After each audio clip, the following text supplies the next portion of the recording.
आदेव the fact speakers में आपका मैं स्वागत करता हूं। देखिए, एस्ट्रो निशांत भारद्वाज जो मेरा ज्योतिष का चैनल है, उस पर तो मैंने कई बार आपसे कहा है कि चाइना जो है उसका 8th हाउस एक्टिवेट है, तो बड़ा रहस्यमयी देश है। नई नई चालें निरंतर बुनता ही रहेगा जब तक उसका पूरा अस्तित्व खत्म नहीं होगा। अब चाइना ने नई चाल एक चली है। मुझे नहीं पता कि आप में से कितने लोगों को ये पता है, क्योंकि भारत में इसकी कोई खबर नहीं आई और न ही यूरोप में आई। बट एक ऐसा अखबार है जिसने इसके बारे में उनके इस सत्य को उजागर किया है। मुझे लगा कि इस पे वीडियो बना के आपसे साझा करना चाहिए, इसलिए मैंने ये वीडियो बनाया।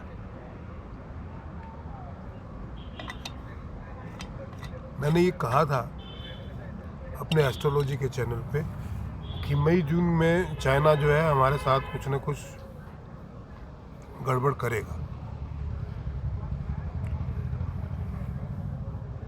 आपको मैं बता दूं, अग्निवीर जो अपनी एक जो सेना की पॉलिसी आई थी, एक अभी आपने देखा है अग्निवीर, जिसमें 4 साल का था कि आप सेलेक्ट होंगे तो 4 साल के लिए आपको नौकरी लगेगी, और उसमें से भी जो सेलेक्टिव होंगे उनकी निरंतर नौकरी रहेगी। बाकी 4 साल जो अगर उसमें देखा जाएगा कि जो कंप्लीटली फिट नहीं है उस नॉर्म्स में, उनको 4 साल बाद रिटायरमेंट दे दिया जाएगा। उसके साथ उनको उतने पैसे दिए जाएंगे और वो सारी चीज़ें थी। और उसके बाद में उनके पास ये रहेगा कि वो सिविल में भी कहीं काम लग सकते हैं, और अगर ज़रूरत पड़ी तो पुणे सेना के काम आ सकते हैं। They will be trained.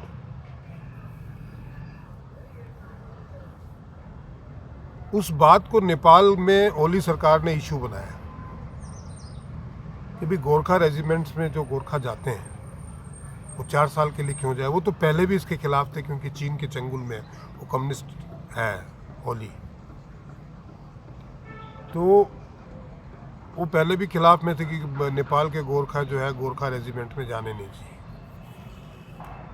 और अब उनको ये मौका मिल गया तो उन्होंने कहा कि 4 साल के लिए हमारे लोग क्यों जाएं, और उन्होंने गोरखाओं को भर्ती में जाने के लिए मना कर दिया। तो इस साल भर्ती नहीं हो सकी, आपको पता है, गोरखा रेजिमेंट की नेपालियों की भर्ती नहीं हो सकी। पहली बात तो इनको गोरखा क्यों बोलते हैं? गुरु गोरखनाथ जी जो है उनके फॉलोअर्स हैं, इसलिए गोरखा बोलते हैं। और वो बड़े बहादुर होते हैं, पहाड़ों पे लड़ने की उनकी स्किल बहुत अच्छी है। माणिक ने कहा था, जो हमारे सेना के चीफ थे, फील्ड मार्शल माणिक, उन्होंने कहा था कि कोई ये कहता है कि मैं मौत से नहीं डरता, तो या तो वो ईश्वर है और या वो गोरखा है। तो ये इतने बहादुर और शक्तिशाली होते हैं, और ये वाकई मौत से डरते नहीं हैं।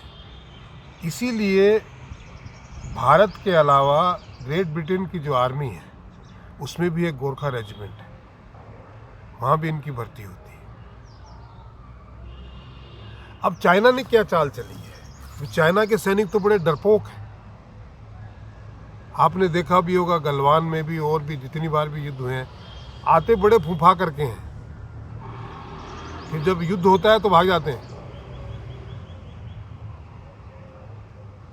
डरते हैं। और उनके पास पहाड़ी क्षेत्रों में लड़ने का अनुभव भी नहीं है। तो यही है कि भारत के साथ सीधे युद्ध में एंगेज होने से चाइना हमेशा डरता रहा है। अब इन हाल ही के सालों, उससे पहले तो झूठी गीदड़ भभकियां देके डराता रहा था। उसे अपनी कमजोरियां मालूम है कि उसके सैनिक टिक नहीं पाएंगे युद्ध हुआ तो, इसलिए वो टेक्नोलॉजी पे बहुत ज़्यादा जोर देता है कि टेक्निकली हम बहुत आई हैं, हमारी सेना बहुत बड़ी है, हमारे पास ये हथियार है, वो हथियार है।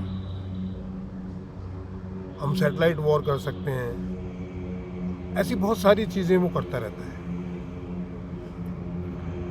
लेकिन फिर भी उसे मालूम है कि ये टेक्नोलॉजी चलाएगा तो इंसान ही ना। और चाइना की टेक्नोलॉजी कैसी है कि वो देखने में बड़ी अच्छी है, लेकिन फुस होने में 2 मिनट लगते हैं उनको। चाइना का माल सारा वैसा ही है।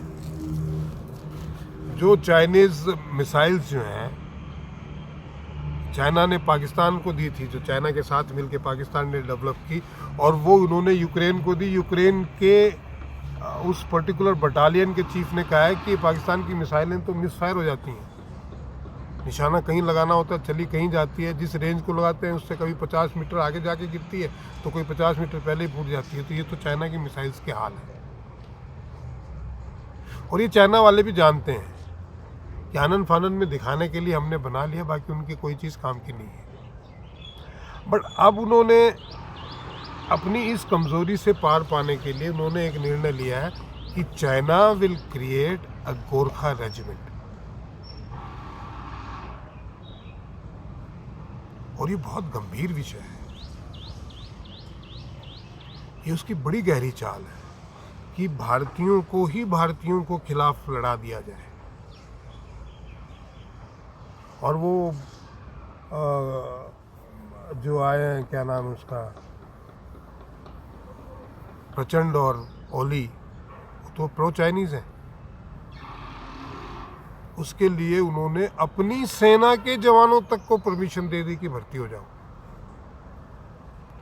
जिससे कि अभी भारत के साथ एंगेजमेंट हो तो तिब्बत में, नॉर्थ ईस्ट में उनको लड़ाया जाए भारत के खिलाफ। और भारत को जो है एक भारत के ऊपर अपर हैंड होना चाहिए। आसाम में हमारी गोरखा रेजिमेंट है, उसके खिलाफ जो है वहाँ एक नई रेजिमेंट खड़ी की जाए। उन्होंने तिब्बतियन को भर्ती करना शुरू किया है कि तिब्बत में कल लड़ाई हो तो तिब्बत के लोगों को लड़ाया जाए। एक हमारी ITBP है, इंडिया तिब्बत बॉर्डर पुलिस, उसके अगेंस्ट। तो ये इस तरीके की चालें कर रहे हैं कि चाइनीज़ तो लड़े ही ना, भारत के साथ भारतीय ही लड़े। उत्तराखंड में भी उन्होंने कोशिश की है कि अगर कुछ लोग उत्तराखंड से चाइनीज़ नेशनलिटी ले लें तो उनको जो है वहाँ उत्तराखंड की सीमा पे तैनात किया जाए, हिमाचल पे हिमाचलियों को। तो ये स्ट्रेटजी लेके आ रहे हैं कि गोरखों के खिलाफ गोरखे, तिब्बतियन के खिलाफ तिब्बत वाले, हिमाचलों के खिलाफ हिमाचली, और उत्तराखंड के लोगों के खिलाफ उत्तराखंडी। और भारत की सेना में ये बॉर्डर पे यही लोग हैं, है ना कमाल की बात। और हिंदुस्तान चीन की इस चाल को अभी तक समझ नहीं पाया है।